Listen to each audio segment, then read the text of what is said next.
Hello friends, welcome to our YouTube channel teaching exam overload. आज का session CTET paper 2 तथा बिहार शिक्षक बहाली के अंतर्गत एनसीईआरटी ज्योग्राफी की नेक्स्ट क्लास है। आज हम एनसीईआरटी क्लास 7 के चैप्टर नंबर 3 को पढ़ेंगे। तो चैप्टर नंबर 3 है हमारी बदलती पृथ्वी। इसमें प्रथम बिंदु बनता है कि स्थल मंडली प्लेट किसे कहते हैं। स्थल मंडल अनेक प्लेटों में विभाजित होता है जिन्हें स्थल मंडली प्लेट कहते हैं। ये प्लेट हमेशा धीमी गति से चारों तरफ घूमते रहते हैं, जिसका कारण होता है पृथ्वी के अंदर पिघले हुए मैग्मा। तो स्थलीय मंडली प्लेट धीमी गति से घूमते रहते हैं जो पृथ्वी के अंदर मौजूद मैग्मा के कारण होता है।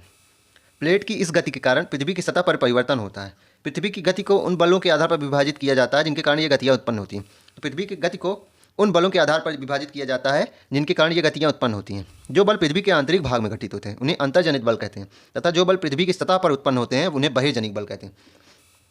तो पृथ्वी के आंतरिक भाग में जो बल उत्पन्न होते हैं जैसे कि भूकंप, ज्वालामुखी आदि, उन्हें अंतर्जनित बल कहते हैं। तथा जो बल पृथ्वी के सतह पर लगते हैं जैसे कि पृथ्वी की सतह पर जैसे अपरदन, निक्षेपण होता है, उन्हें बहिर्जनिक बल कहते हैं। अंतर्जनित बल कभी आकस्मिक गति से उत्पन्न होते हैं तो कभी धीमी गति से। अंतर्जनित बल कभी आकस्मिक गति से भी उत्पन्न हो सकते हैं तथा कभी धीमी गति से भी उत्पन्न हो सकते हैं। भूकंप एवं ज्वालामुखी जैसे आकस्मिक गति के कारण पृथ्वी की सतह पर अत्यधिक हानि होती है। तो जैसा कि इस चार्ट में दिखाया गया है कि पृथ्वी की गतियाँ अंतर्जनित बल व बहिर्जनित बल से प्रभावित होती हैं।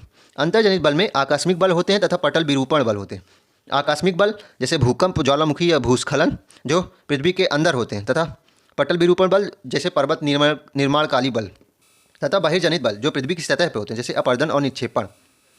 अगला बिंदु, ज्वालामुखी। भूपर पट्टी पर खुला एक ऐसा छिद्र जिसमें पिघले हुए पदार्थ अचानक निकलते हैं, ज्वालामुखी कहते हैं। स्थल मंडलीय प्लेटों के गति करने पर पृथ्वी की सतह पर कंपन होता है। यह कंपन पृथ्वी के चारों ओर गति कर सकता है। इस कंपन को भूकंप कहते हैं। तो भूकंप किसे कहते हैं? स्थल मंडलीय प्लेटों के गति करने पर पृथ्वी की सतह पर कंपन होता है, उसे भूकंप कहते हैं। भूपर पट्टी के नीचे वह स्थान जहाँ कंपन न आरंभ होता है उसे उद्गम केंद्र कहते हैं।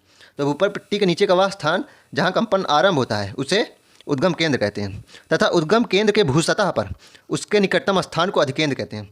तो उद्गम केंद्र के भूसतह पर उसके निकटतम स्थान को अधिकेंद्र कहते हैं। अधिकेंद्र के निकटतम भाग में सर्वाधिक हानि होती है। तो अधिकेंद्र के निकटतम भाग में सर्वाधिक हानि होती है भूकंप से, एवं अधिकेंद्र से दूरी बढ़ने पर इसकी हानि निम्नतम होती जाती है, अर्थात धीरे होती जाती है। भूकंप तरंगे 3 प्रकार की होती हैं। यह इंपॉर्टेंट बिंदु है कि भूकंप की तरंगे कितने प्रकार की होती हैं? वह 3 प्रकार की होती हैं, जिसमें प्रथम है पी तरंग जिसे अनुदैर्घ्य तरंग भी कहते हैं, तथा दूसरी है एस तरंग जिसे अनुप्रस्थ तरंग भी कहते हैं, तथा तीसरी है एल तरंग जिसे पृष्ठीय तरंग भी कहते हैं। तो भूकंप तरंगे कितनी प्रकार की होती हैं? 3 प्रकार की होती हैं, जैसे पी तरंग या अनुदैर्घ्य तरंग, दूसरी एस तरंग या अनुप्रस्थ तरंग, तथा एल तरंग अथवा पृष्ठीय तरंग। अगला बिंदु, भुज में भूकंप के झटके जो आए थे उसके बारे में। 26 जनवरी 2001 को भुज शहर में रिक्टर स्केल पर 6.9 की तीव्रता वाला भीषण भूकंप आया था। तो भुज में भूकंप कब आया था? 26 जनवरी 2001 को, तथा इसकी तीव्रता 6.9 है। यह प्रश्न पेपर में बन सकता है। भुज की तबाही, फोन लाइन, जल पाइपलाइन, विद्युत स्टेशन एवं संचार लाइन आदि सभी प्रभावित हुए थे, तथा स्कूलों की इमारतें गिरने से कम 971 छात्र एवं 31 शिक्षकों की मौत होने की आशंका भी थी। बस इसमें यही इंपॉर्टेंट बिंदु हो सकता है कि 26 जनवरी 2001 को भुज का भूकंप आया था जिसकी रिक्टर स्केल की तीव्रता थी 6.9। भूकंप का मापन एक यंत्र से किया जाता है जिसे भूकंप लेखी कहते हैं। तो भूकंप का मापन किस यंत्र से किया जाता है? भूकंप लेखी से। तथा भूकंप की तीव्रता रिक्टर स्केल पर मापी जाती है। यह दोनों अलग यंत्र हैं, भूकंप लेखी तथा रिक्टर स्केल अलग यंत्र है। भूकंप की तीव्रता रिक्टर स्केल पर मापी जाती है। जिस भूकंप की तीव्रता 2.0 या उससे कम होती है उसका प्रभाव ना के बराबर होता है, तथा जिस भूकंप की तीव्रता 5.0 होती है वह वस्तुओं के गिरने से क्षति पहुंच सकती है। जिस भूकंप की तीव्रता 6.0 अथवा उससे अधिक होती है वह बहुत शक्तिशाली होता है, और जिसकी तीव्रता 7.0 अथवा अधिक होती है वह सर्वाधिक शक्तिशाली होता है। पिछले साल ही यह पेपर बन चुका है कि किस रिक्टर स्केल की भूकंप की तीव्रता हानि पहुंचा सकती है, तो वह 6.0 से अधिक वाली। अगला बिंदु, नदी के बारे में। जब नदी किसी खड़े ढाल वाले स्थान से अत्यधिक कठोर शैल या खड़े ढाल वाली घाटी से गिरती है तो वह जलप्रपात बनाती है। जैसे चित्र में दिखाया गया है कि जब नदी किसी खड़े ढाल वाले स्थान से अत्यधिक कठोर शैल या खड़े ढाल वाली घाटी में गिरती है तो यह जलप्रपात बनाती है, जैसे कि यह दिखाया गया है। इसमें एक बिंदु और है कि विश्व में हजारों छोटे जलप्रपात हैं। सबसे ऊंचा जलप्रपात दक्षिण अमेरिका के वेनेजुएला का एंजल जलप्रपात है।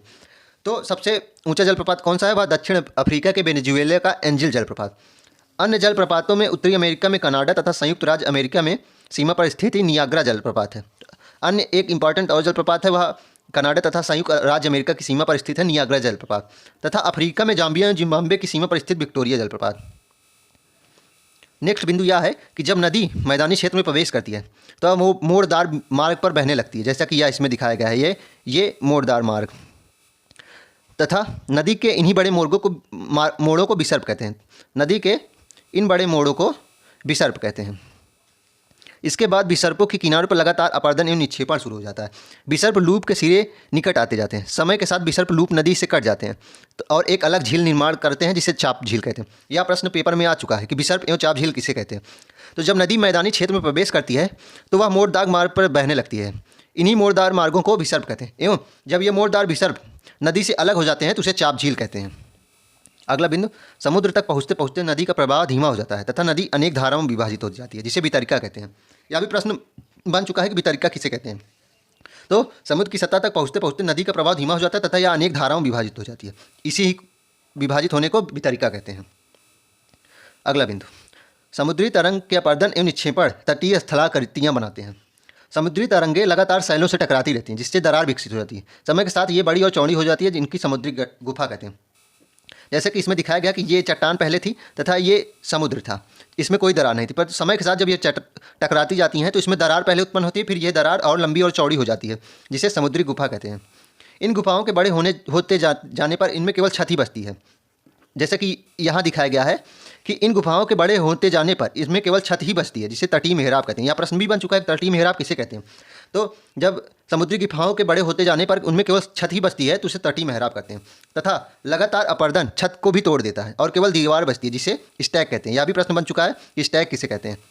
तो लगातार अपरदन होने से तटीय मेहराब की छत को भी तोड़ दिया जाता है और केवल दीवार ही बचती है जिसे स्टैक कहते हैं।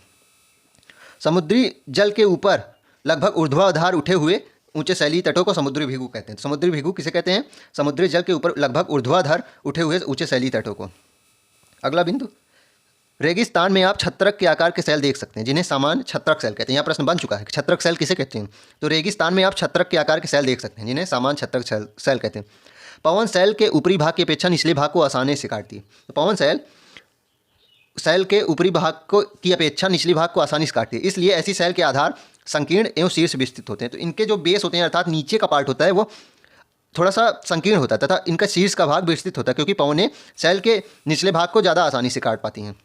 पवन चलने पर यह अपने साथ रेत के एक स्थान से दूसरे स्थान पर पहुंचाती हैं। पवन चलने के साथ यह अपने साथ रेत को एक स्थान से दूसरे स्थान पहुंचाती हैं। जब पवन का बहाव रुक जाता है तो यह रेत गिरकर छोटी पहाड़ी बनाती है जिन्हें बालू टिब्बा कहते हैं। तो प्रश्न बन चुका है कि बालू टिब्बा किसे कहते हैं कि जब पवनें रेतों को बहाती हैं तथा जब वह बहाव रुक जाता है तो यह रेत एक जगह गिरकर छोटी पहाड़ी निर्माण करती है जिसे बालू टिब्बा कहते हैं। जब बालू कण महीन एवं हल्के होते हैं तो वायु उनको उठाकर अत्यधिक दूर ले जा सकती है। जब ये बालू कण विस्तृत क्षेत्र में निक्षेपित हो जाते हैं तो इसे लोएस कहते हैं। चीन में विशाल लोएस निक्षेप पाए जाते हैं। तो यह प्रश्न बन चुका है कि लोएस किसे कहते हैं। तो जब बालू के कण विस्तृत क्षेत्र में निक्षेपित हो जाते हैं तो इसे लोएस कहते हैं। अब यह चैप्टर यहीं तक। चलिए इसका क्विक रिकैप करते हैं। ज्वालामुखी क्या है? ज्वालामुखी किस बल का परिणाम है? तो ज्वालामुखी अंतर्जनित बल का परिणाम है। भूकंप में उद्गम केंद्र कहाँ होता है? जहाँ कंपन आरंभ होता है उसे उद्गम केंद्र कहते हैं तथा पृथ्वी के निकटतम स्थान को अधिकेंद्र कहते हैं। भूकंप की तरंगें कितने प्रकार की होती हैं? यह 3 प्रकार की होती हैं। P rays, S rays, L rays. P rays को ही अनुदैर्ध्य तरंग कहते हैं तथा यस रेज को ही अनुप्रस्थ तरंग कहते हैं एवं एल रे को पृष्ठीय तरंग कहते हैं। अगला बिंदु, भुज में भूकंप कब आया था? भुज में भूकंप 26 जनवरी 2001 को आया था तथा इसकी तीव्रता 6.9 थी।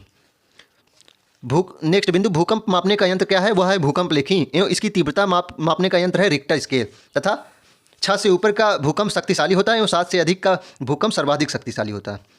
अगला बिंदु है नाइग्रा फॉल्स कहाँ है? नाइग्रा फॉल्स नॉर्थ यूएसए अर्थात उत्तरी संयुक्त राज्य अमेरिका एवं कनाडा की सीमा में स्थित है तथा एंजिल जलप्रपात दक्षिणी यूएसए के वेनेजुएला में है, दक्षिण अफ्रीका के वेनेजुएला में, जो कि सबसे ऊंचा जलप्रपात होता है। विक्टोरिया जलप्रपात जाम्बिया जो कि साउथ अफ्रीका में है वह जिम्बाब्वे की सीमा पर स्थित है। अगला बिंदु है विसर्प किसे कहते हैं? मोड़दार मार्ग पर जब नदी बहने लगती है तो नदी के इन मोड़ को विसर्प कहते हैं।